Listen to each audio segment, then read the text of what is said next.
Welcome students, welcome to the new session of learn English with me. आज के session में हम लोग कुछ नया सीखेंगे। इसके पहले हम लोग सारे बेसिक स्ट्रक्चर्स के बारे में बात कर चुके हैं और उम्मीद है आप उसको प्रैक्टिस कर रहे होंगे, उससे आपको निश्चित रूप से लाभ होगा। मेनली स्ट्रक्चर को बेस बनाइए। स्ट्रक्चर को जब बेस बनाएंगे तो हमारा हिंदी में सोच करके ट्रांसलेट करके बोलने की हैबिट रुकेगी और हम इंग्लिश में सोच पाएंगे। एक्चुअली हमारे पास लिमिटेड ऑप्शंस हैं। जो लैंग्वेज टीचिंग टेक्निक है या लैंग्वेज लर्निंग टेक्निक है, उसमें हम लोग ट्रांसलेशन पे थोड़ा ज्यादा एम्फोसिस दे देते हैं और वही हमारे लिए बाधक हो जाता है। हालांकि अभी जैसे शुरुआत में हम लोग बात कर रहे हैं तो I have to speak in Hindi because so many students will not be able to understand all the lectures in English medium. तो लोग बोलते हैं कि इंग्लिश मीडियम में नहीं समझ पाएंगे, तो समझना भी जरूरी है कि क्या करना है इंप्रूव करने के लिए। So that's the major constant that we have to take into consideration while learning English. तो शुरुआत में तो ठीक है, थोड़ा डिपेंडेंस है मदर टंग में सब कुछ समझने के लिए, लेकिन आपका डेलिबरेट एफर्ट होना चाहिए कि आप हिंदी पे डिपेंडेंस कम करते जाएं।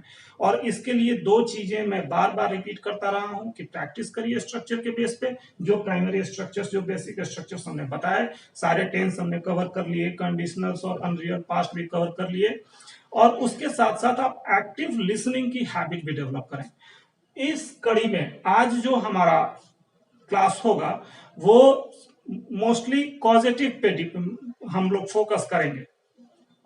कॉजेटिव का यूज तब किया जाता है कि जब हम खुद से कोई काम न करके किसी और से करवाते हैं, या कोई और किसी दूसरे व्यक्ति द्वारा कोई काम करवा रहा है। Means the decision maker is someone else but the person who does the work, who execute the work is someone else. तो यहाँ पे दो लोग नॉर्मली इन्वॉल्व हो जाते हैं। कई बार जो एजेंट होता है वो पर्सन न होकर के कोई और चीज भी आ सकता है, कोई थिंग वगैरह जिसके कारण से वो काम हो जा रहा है। तो ये सारे फैक्टर्स को हम लोग कंसीडर करेंगे और मेनली इसमें जो स्ट्रक्चरल डिफरेंस है नॉर्मल सेंटेंस स्ट्रक्चर से, उस पर फोकस करना होगा। Otherwise generally student and up forming sentences on normal structures and they think that they have said the things right, लेकिन वैसा होता नहीं है। जो थोड़ा बहुत चेंजेस हैं स्ट्रक्चर में, उसको ध्यान में रख के प्रैक्टिस करिएगा, तभी आपको फायदा होगा। हालांकि ये सेशन स्पोकन के लिए प्रैक्टिस करने वालों के लिए जितना लाभकारी होगा, उतना ही जो कॉम्पिटिटिव एग्जाम्स के लोग हैं उनके लिए भी होगा, क्योंकि उनको भी कंफ्यूजन होता है और कई बार वो लोग मिस्टेक करते हैं। तो इसमें सबसे पहले तो पॉजिटिव वर्ब्स होता कौन कौन है, इस पर बात कर लें। तो इसमें हम लोग डिटेल में बात कर चुके हैं प्रीवियस लेक्चर्स में, जिसमें कि हम लोग हैव और गेट पर फोकस करते थे। थोड़े डिफरेंस के साथ ऑलमोस्ट इंटरचेंजेबली यूज होता है। स्पोकन में भी और रिटन में भी थोड़ा बहुत डिफरेंस है, जिसको कि क्लियर कर लेंगे, पहले भी करते रहे हैं। उसके बाद मेक भी एक पॉजिटिव में मान लिया जाता है, क्योंकि कई बार ये दो तरह से यूज होता है। पॉजिटिव में भी कई बार किसी का इंटेंशन होता है कि वो कुछ काम हो जाए, तो वहां पे ये इंटेंशन एक तरह से होता है कुछ कारण बनने का। और सेकंड होता है कि व्हेन यू फोर्स समवन, तो इसमें ये लगभग इस कैटेगरी में मीनिंग देने लगता है। अब इसके बारे में क्या स्ट्रक्चरल चेंजेस हैं, क्या डिफरेंसेस हैं स्ट्रक्चरल हैव गेट में और क्या मीनिंग में, ये सारे डिटेल्स में हम लोग बात करेंगे। पहले समझ लीजिए कितने हमारे पॉजिटिव वर्ब्स हैं। इसके बाद कुछ जगह पर इसको भी मान लिया जाता है पॉजिटिव की कैटेगरी में। फॉर्मल वे में अलाउ को भी पॉजिटिव की कैटेगरी में मान लिया जाता है। हालांकि ये रियल पॉजिटिव है नहीं। When you give permission to someone to do something, you implicitly, indirectly become the cause of getting that work done. यहां पे भी you aid someone to do something, So indirectly you are the cause behind that work getting done.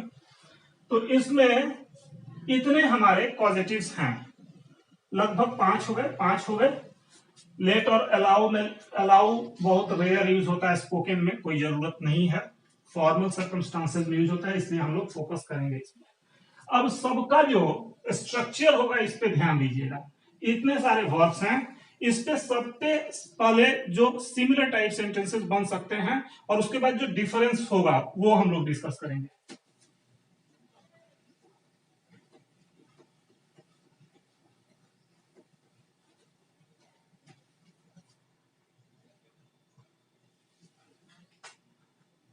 Have से शुरुआत करते हैं।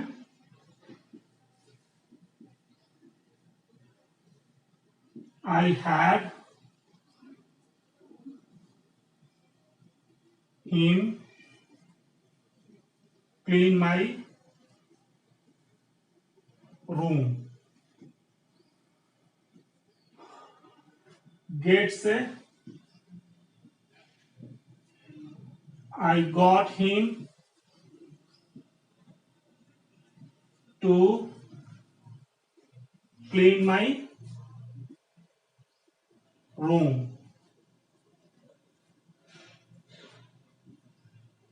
Make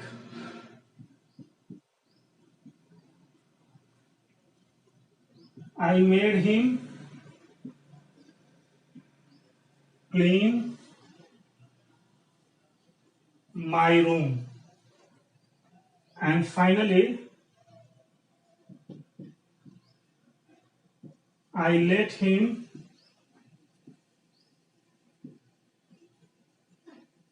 clean my room.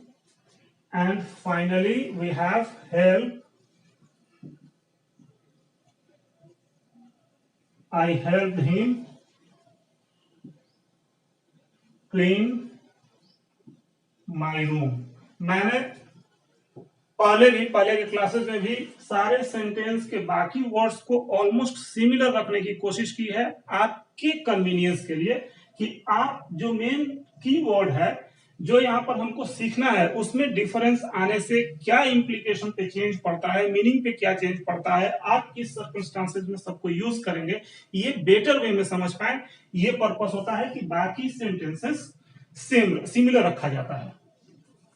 First sentence है I had him clean my room. Second है I got him to clean my room.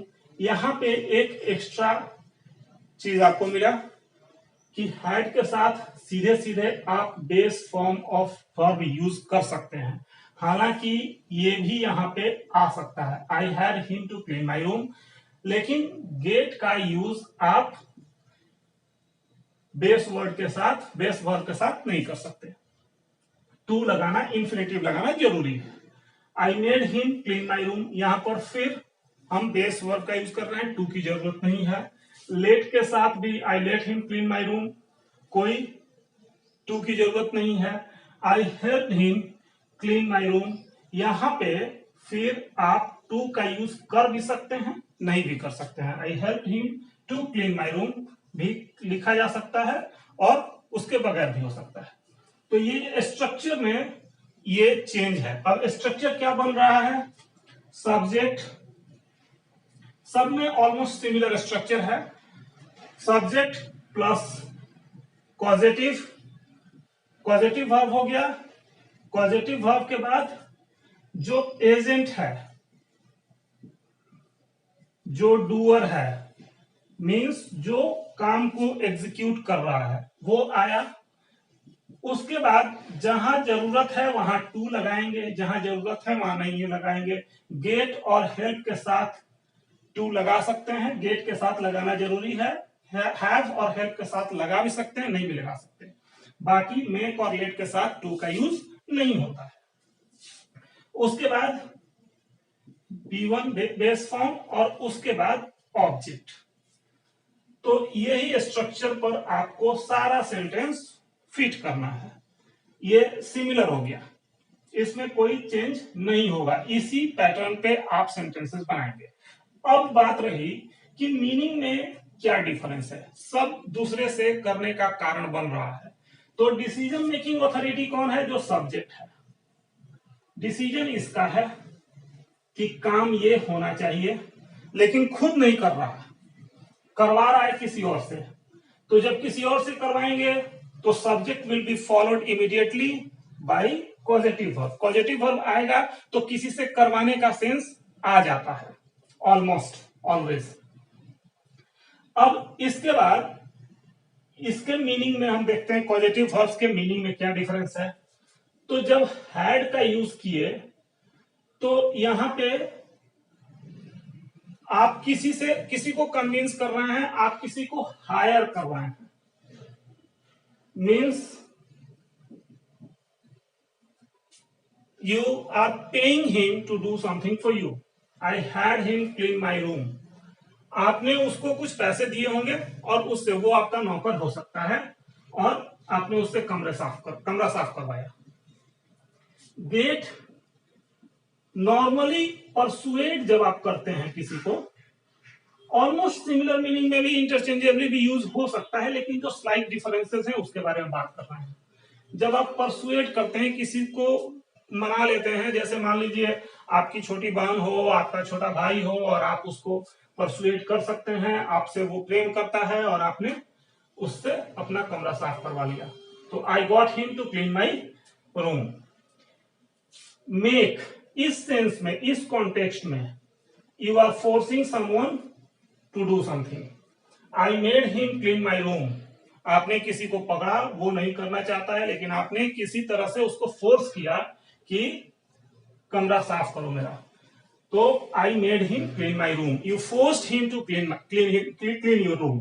तो उस sense में make का यूज कर लिया जाता है।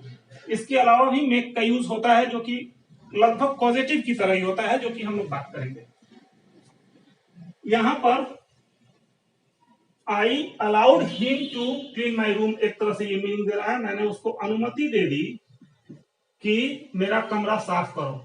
तो लेट का V2 V3 सब लेट ही होता है, तो यहां पर अलाउड हिम, तो अलाउ रहता तो टू आता, लेकिन लेट है तो बेस वर्ब आया है। तो एक तरह से आपने अनुमति दे दिया कि आपका कमरा वो साफ कर दे। तो किसी को अनुमति दे करके कोई काम करवा रहे हैं तो वहां पे आप लेट का यूज करेंगे। आई help him clean my room. आपका कमरा साफ करना है, कोई और कर रहा है और आपने उसकी मदद कर दी कि कमरा जल्दी साफ हो जाए, तो you aided him in a way to clean your room. आपने उसको सपोर्ट कर दिया, मदद कर दिया।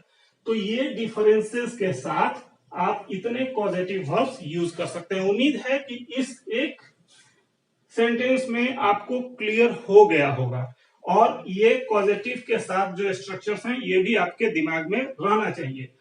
फिर से एक बार देख लीजिए, subject plus positive verb plus agent या डूअर, जो काम करने वाला है, जो एग्जीक्यूट करता है। यहाँ पे एक्चुअल वर्ड डूअर ही होना चाहिए ग्रामेटिकली, एजेंट लास्ट में आता है, बाई प्लस एजेंट होता है, लेकिन शुरुआत में करने की वजह से इसको डूअर बोलते हैं हम। फिर जहां जरूरत है वहां टू लगाएंगे, तो टू की जरूरत इंपरेटिवली गेट के साथ ही होती है, बाकी जगह ऑप्शनल हो जाता है हैव में और हेल्प में, बाकी जरूरत नहीं पड़ती। तो टू का यहां पर यूज देख लीजिए। फिर V1 आएगा, इंफिनिटिव रहेगा तब भी V1 आएगा, और ऐसे भी बेयर इंफिनिटिव भी रहेगा तो V1 ही आएगा। और फाइनली जो काम हुआ, जो एग्जीक्यूशन हुआ, उस पर बात करेंगे। तो इसमें जो काम करने वाला है उसका पता होना चाहिए कि कौन काम किया, अदरवाइज आप इस स्ट्रक्चर को यूज नहीं कर सकते। आपने किसी और से काम करवाया, लेकिन आप उसका नाम डिस्क्लोज ही नहीं करना चाहते, आपको सिर्फ फोकस करना है कि ये काम हो गया, कि कमरा साफ हो गया। तब ये structure subject plus positive plus agent plus two, या विदाउट टू V1 और प्लस ऑब्जेक्ट, ये उस समय यूज में नहीं आ सकता, क्योंकि आपके पास डूअर का नाम नहीं होगा। तो उस समय क्या करेंगे? In that case, we have this option. These two verbs can be used, and these are mainly called passive causative.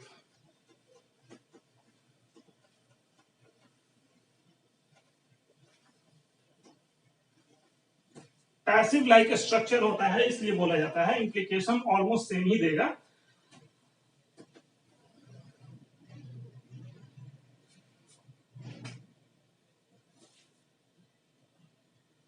उसके लिए जब स्ट्रक्चर होगा तो सब्जेक्ट प्लस कॉजेटिव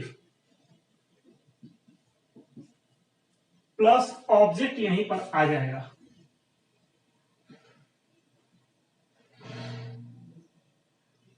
और फिर जो मेन वर्ब होगा उसका थर्ड फॉर्म होगा, और तब बाई प्लस एजेंट का यूज करेंगे। Means I had my room cleaned by him. तो इसको पिछले सेंटेंस से आप कंपेयर करिए। I had him to clean my room. Had दोनों जगह पॉजिटिव है। ये जो इसमें लास्ट में है ये पहले ही आ गया। उसके बाद यहां पे टू हिम, टू हटा भी सकते हैं और टू रख भी सकते हैं, हटा भी दीजिए। आई had him clean my room, तो यहां पे इसके बाद V3 आया, क्योंकि ऑब्जेक्ट पहले आ गया। यहां पे डूअर पहले है तो V1 आया, और लास्ट में बाई हिम है। ये एजेंट जो है ये लास्ट में आ गया।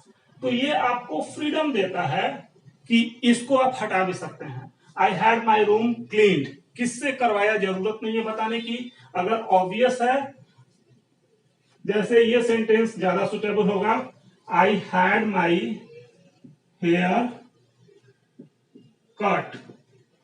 तो do you really need to mention by whom? Everybody knows by the barber. By the barber. नाई ही बाल काटेगा, तो यहां पे लिखने की जरूरत नहीं है, या आप नहीं बताना चाहते।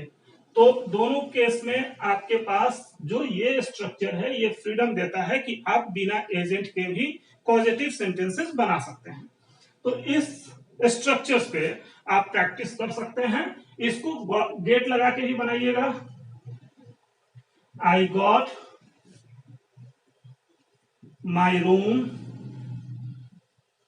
cleaned by him। उसमें कोई चेंज नहीं आएगा, सेम स्ट्रक्चर रह जाएगा। I had my room cleaned, I got my room cleaned। दोनों स्थितियों में आपको सेम रिजल्ट मिलता है। अब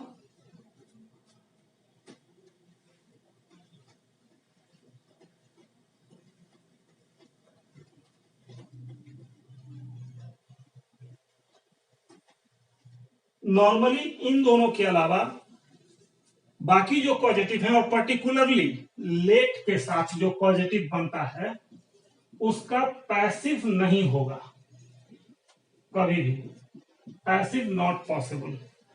और मेक के साथ पैसिव पॉसिबल है, हालांकि कई बार बहुत क्लमजी साउंड कर सकता है।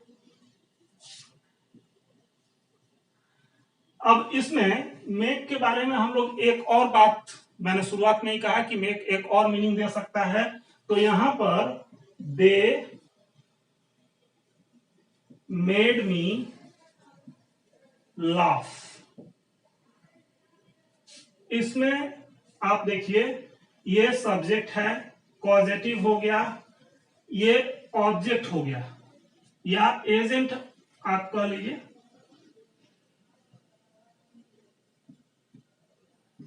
और यहां पर V1 हो गया बेस फॉर्म।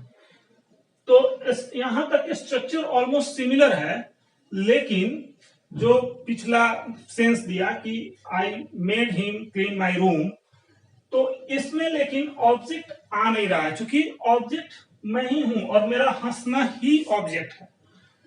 तो इसमें आपका फोर्स मीनिंग नहीं देगा।